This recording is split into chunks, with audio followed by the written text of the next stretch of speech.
this is Max Zerwin. Welcome to the coolest podcast in the world. We're going to talk about movies today, me and my friend Parker here. Hi. We're going to talk about our favorite directors, our favorite movie series, our favorite movies of all time from any period of time at all. So, you can start first, Parker. What's your favorite director and what are your favorite movies? My favorite director is probably Quentin Tarantino. I'm a huge fan of him. Obviously I didn't start watching his movies until like a few years ago. I think my parents would let me watch like Pulp Fiction when I was in intermediate school. But now I've seen pretty much all his movies. I don't think I've seen Jackie Brown though. But I really just love his directing style. The shots he gets and the storyline, the way he writes, I love it. Just makes it feel like incredibly real. And I'm a huge fan of his casting for all the movies, where that's Samuel L. Jackson and what pretty much every movie he has. John Travolta in Pulp Fiction is also very good.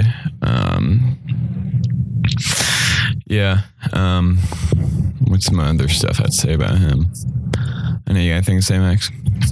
Tarantino's probably my favorite too, because of like Pulp Fiction, Reservoir Dogs, Kill Bill, just like his artistic style of doing stuff is really revolutionary compared to even directors now. Like he's still way ahead of his time in how he shoots movies and how he creates movies. And it's just really unique and I'd say realistic and futuristic, even in the sense that he can make you feel like you're a part of the movie, even if you're not.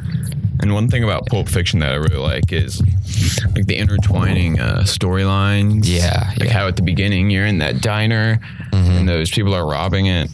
And then it cuts to Jules, Samuel L. Jackson, and John Travolta go into that place. And that's where Samuel L. Jackson has that like amazing monologue. I can't repeat. And then like, it goes on for a while and they go to Bruce Willis, the boxer, and how he like kills that guy and has to escape. And then they all meet up, like they find each other in it. And just the whole like plot line, how it intertwines. It's just such an amazing plot line. That's how it is with all of his movies. Django Unchained, another great one. Leonardo DiCaprio did amazing in that movie. He's honestly also his acting choice for all of his movies, like you said, Samuel L. Jackson's in a lot of his movies, but like even the extras and like other people that he casts for side movies, like Bruce Willis and Pulp Fiction and like you said, Leonardo DiCaprio and Django Unchained. He's absolutely phenomenal at choosing the best actors possible. I don't know if you've seen Hateful Eight yet. No. It's on Netflix. I watched it a few weekends ago, and they have Samuel L. Jackson in it. But besides that, all the actors aren't as like huge names. And it's kind of like, I guess a little bit of a different direction than he's done. It's still kind of like a Western like Django was. But it's really a great movie. It's kind of like a more mystery. Definitely check it out. I really like that one. That's cool. I'll give it a look. Also, George Lucas, Star Wars, Steven Spielberg, Indiana Jones, Star Wars, all them.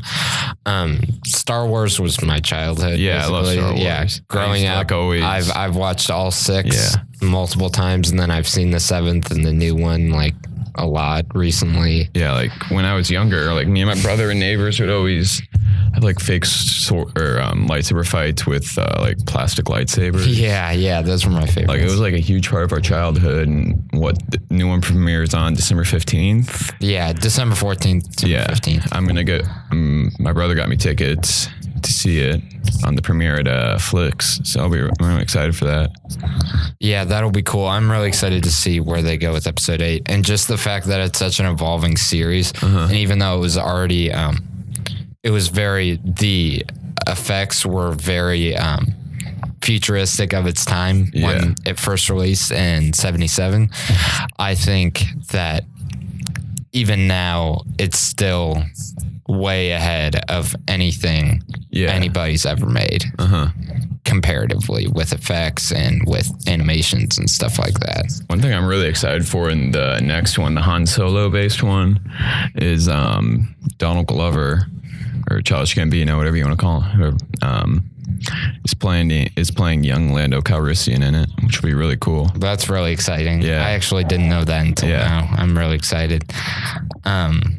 Yeah, I like how it's also evolving and how they can make new trilogies and different series like based off of the original story, but not making it the exact same. Yeah, like and how it's they're cool when making they do like a slight tie-in back, or even like a big one like Han Solo and Chewbacca. Yeah, in the 7th one, but sometimes they'll pull like slight things back to it, like slight references, which is really cool because like it's like one huge universe, so it's not that surprising that there's a ton of other stuff going on. Yeah, and like how in Rogue One, like it still like ties to Darth Vader and like what's going on with him in between episodes 3 and 4. Yeah, it's just incredible. I always remember growing up, episode 3 was always my favorite. Looking back on like movie wise, the 5th is now my favorite, Empire Strikes Back. But growing up, number 3 was the best one. The end fight scene in number 3 is amazing. That's the best fight scene in the history of movies. Yeah. And then also Indiana Jones, with Steven Spielberg and George Lucas's actor choices, like with Harrison Ford in both Indiana Jones and Star Wars. He does an incredible job in both of those. Plays the lead role in Indiana Jones, and then kind of a side leadish role in Star Wars. And honestly, they just do great job with the character development, especially in Star Wars. From episode 4 to episode 6, he goes from being some like solo guy, he doesn't want to talk to anybody, to 6 he's super compassionate, super caring. Just character development's incredible with that. And then Indiana Jones, just the different adventures he goes on, it's really intense with how he puts it all together. One thing about Indiana Jones in the most recent one, I believe, he survived that nuclear fallout. Yeah. In a refrigerator. That doesn't even make sense. Like, no, I remember even when it came out when I was like 8, I was like, wait, could you, spacebar, like, could you take that back a minute? Like, can I see that he just did that again? Like that. And like how, like, he goes flying in the leg. Yeah. And then how there's like aliens and stuff. Like, I was so confused. That one's a little weird. I remember this. I was younger when I first saw it because it came out a while ago. But the scene where it was Nazis in it, right? Yeah. The guy gets eaten by ants, like fire ants. Oh yeah. It was the Russians. The Russians. Yeah. Oh my. Yeah, God. no, that was disgusting to me. I hated bugs after that, like solely because of that movie scene. Oh my I hated God. bugs. Yeah, no, it was insane. But yeah, just with the plot lines of any movie Steven Spielberg produces, like he produced a lot of the Transformers series, which those are actually incredible movies. I think they're really underrated and often overlooked compared to other movies, other superhero movies and stuff like that. Yeah, overall, just incredible directors, incredible producers, great movies. Thoughts on horror movies? I don't have any producers in mind, but I think they did an amazing job with Insidious, those two, and then really The Conjuring and Annabelle or whatever they've done after. So scary. No, Annabelle is one of the scariest movies I've ever seen. Oh my God. Yeah, no, Insidious is terrifying, but like Annabelle is really scary movie. I wasn't expecting it to be as bad as like Insidious or Conjuring, but it was easily, I think it was worse. Oh yeah. It was terrifying. That was like, I don't like dolls anymore. No.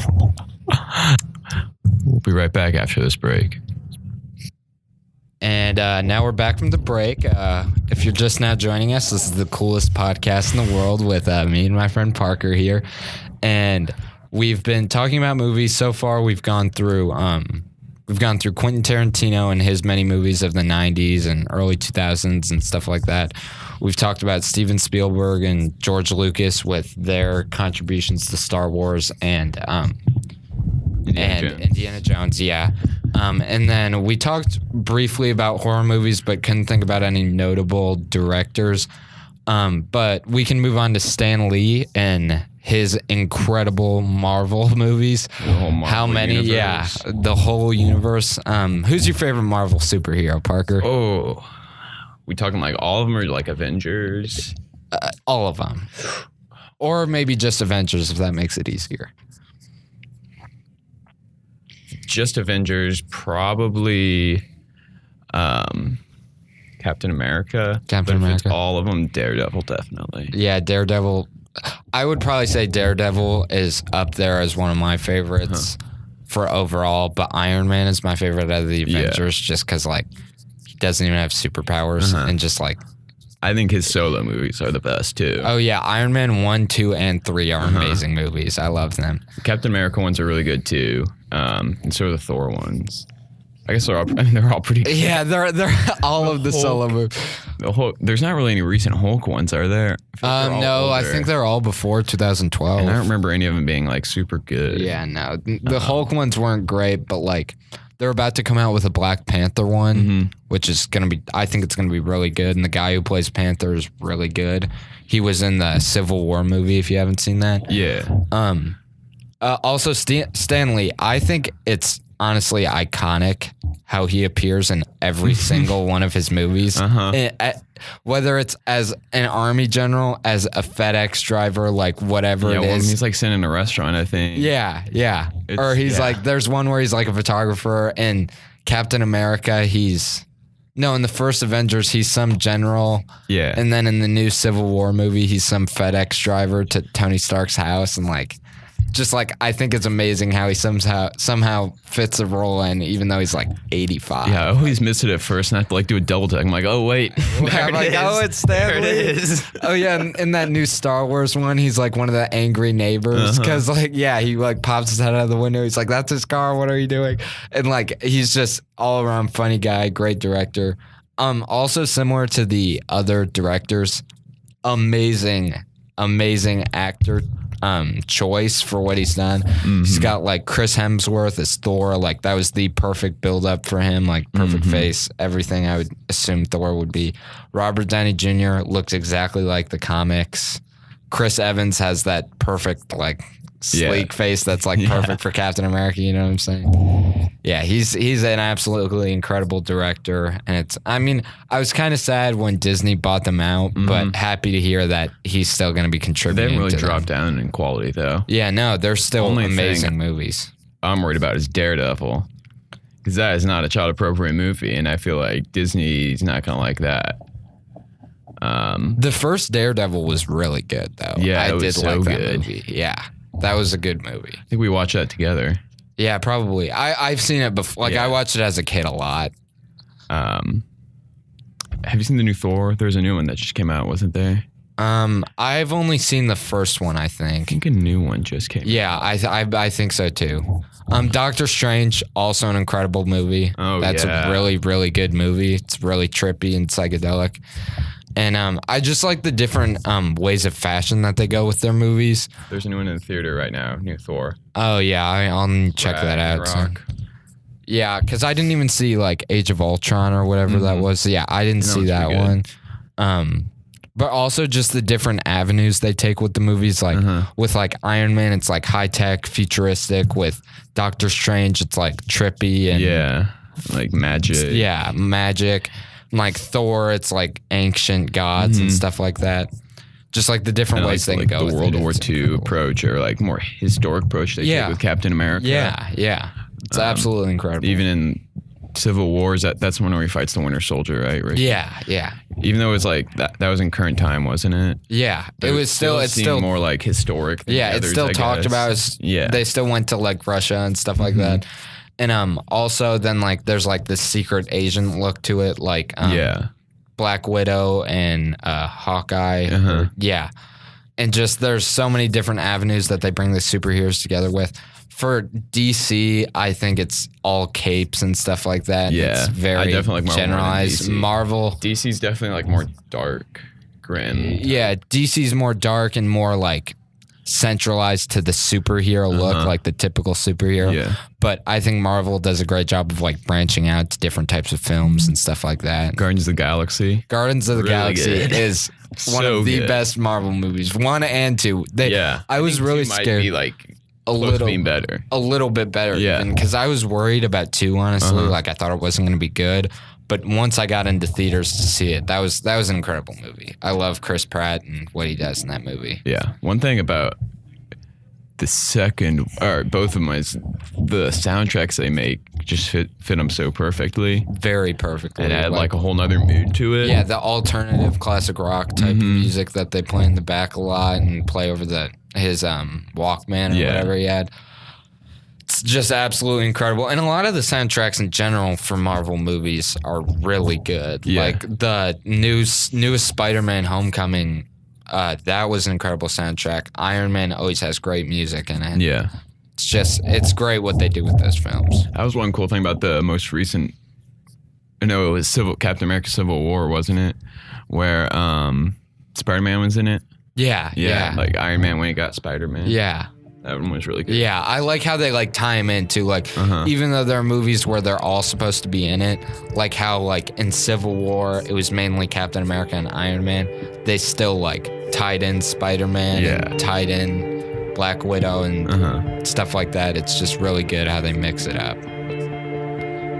Well, thanks for joining us today. We'll be back next week, and this is the coolest podcast in the world. Bye-bye.